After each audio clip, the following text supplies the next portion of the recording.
spotlight on a moment many Seahawks fans have been craving for close to 6 years.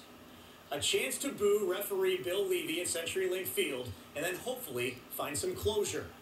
To those who say get over it already, this will officially be the last time I talk about Bill Levy.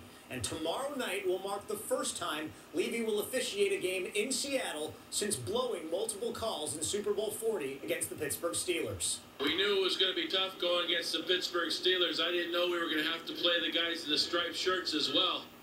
Levy has since apologized for making bad calls, but the 12th man hasn't had a chance to personally welcome him to its home stadium since, and has every right to voice its displeasure in an appropriate manner.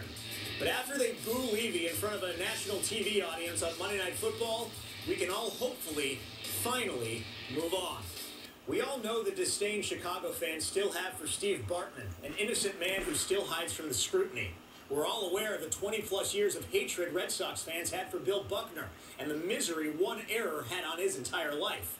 But while the 12th man is just as passionate, I would hope that it's a little more rational, and that tomorrow night will be the culmination of its disdain for one man.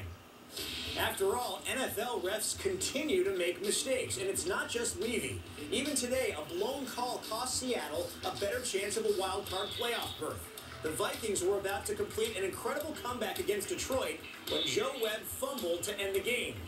Mike Pereira, the former NFL head of officiating, said the officials blew it by not calling a face mask penalty that would have given the Vikings another chance from the 1-yard line.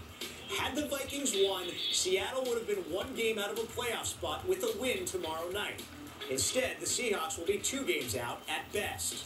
In the case of Bill Levy, it's likely the NFL has kept him away from Seattle for more than 5 years because it understands the contempt an entire city has for him after terrible calls in the most important game in franchise history. But the league finally feels the statute of limitations is over. And from our perspective, it should be too, at least after tomorrow night when the city boos one man louder than it ever has before. So what do you think? Are you already over Bill Levy? Will tomorrow night give you some semblance of closure? You can always find me on Twitter.